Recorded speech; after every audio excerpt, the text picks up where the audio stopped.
ओम गंग गणपते नमो नमः। संक्षिप्त शिव पुराण रुद्र संहिता प्रथम सृष्टि खंड अध्याय 1। ऋषियों के प्रश्न में उत्तर में नारद जी ब्रह्म संवाद की अवतारणा करते हुए सूर्य जी को उन्हें नारद मोह का प्रसंग सुनाना।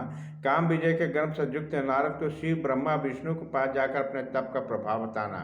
विश्वोद्भव स्थिति तल्या दुषो हेतु मंका गौरीपति विदित्य तत्वनंत कृतम माया श्रेयम विगत माया चिंतन रूपम बोध स्वरूपम अमलम हिं शिवम नमामि।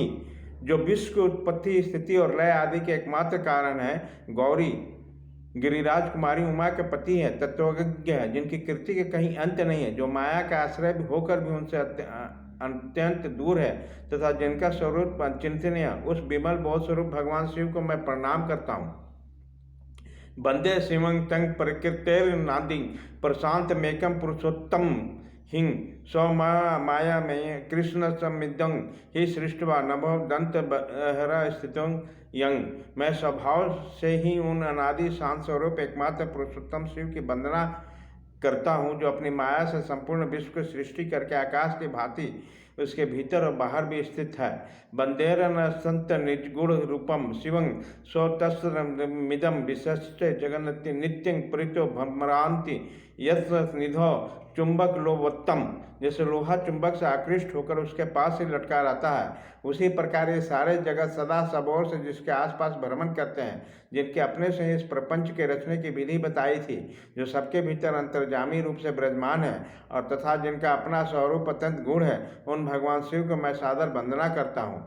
व्यास जी कहते हैं, जगत के पिता भगवान शिव जगन माता कल्याणमयी पार्वती उनके पुत्र गणेश जी को नमस्कार करके हम इस पुराण का वर्णन करते हैं। एक समय की बात है कि नैमिषारण्य में निवास करने वाले शौनक आदि सभी मुनियों ने उत्तम भक्ति भाव के साथ सूत जी से पूछा। ऋषि बोले, महाभाग सूत जी, विश्वेश्वर संहिता के जो साधन साध्य खंड नाम वाले शुभ और उत्तम कथा है, उसे हम लोगों ने सुन दिया। उसका आदि भाग बहुत ही रमणीय है तथा वह शिव भक्तों पर भगवान शिव का वात्सल्य स्नेह प्रकट करने वाले विद्वान, आप भगवान शिव के परम स्वरूप उत्तम का वर्णन कीजिए, साथ ही शिव पार्वती के दिव्य चरित्रों का पूर्ण रूप से श्रवण कराइए।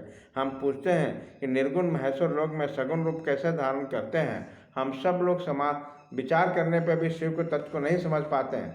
सृष्टि के पहले भगवान शिव किस प्रकार अपने सृष्टि स्वरूप में स्थित है, फिर सृष्टि के मध्यकाल में भगवान किस तरह क्रीड़ा करते हुए सम्यक व्यवहार बर्ताव करते हैं, और सृष्टि कल के अंत होने पर महेश्वर देव किस रूप में स्थित रहते हैं, वह महेश्वर देव किस रूप में स्थित रहते हैं, लोक कल्याणकारी शंकर कैसे प्रसन्न होते हैं, अब प्रसन्न हुए महेश्वर अपने भक्तों को तथा दूसरे का कौन सा उत्तम फल प्रदान करते हैं, यह सब हमसे कहिए।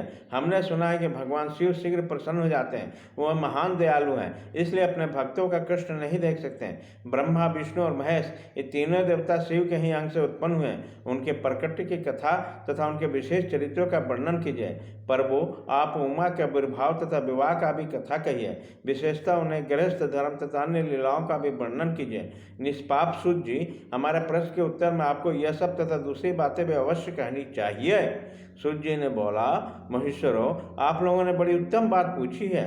भगवान शिव सदाशिव की कथा में आप लोगों की जो आंतरिक निष्ठा है, इसके लिए आप धन्यवाद के पात्र हैं। ब्राह्मणों, भगवान शंकर का गुणवाद सात्विक राजस और तामस तीनों ही प्रकृतियों के मनुष्य को सदा आनंद प्रदान करने वाला है। पशुओं की हिंसा करने वाला निष्ठुर कसाई के सिवा दूसरा कौन पुरुष उस गुणानुवाद सुनने से उब सकता है, जिसके मन में कोई तृष्णा नहीं है। ऐसे महात्मा पुरुष भगवान शिव के उन गुणों का गान करते हैं, क्योंकि वो गुण वाली संसार रूपी रोग की दवा है, मन तथा कानों को प्रिय लगने वाली और संपूर्ण मनोरथों को देने वाली है।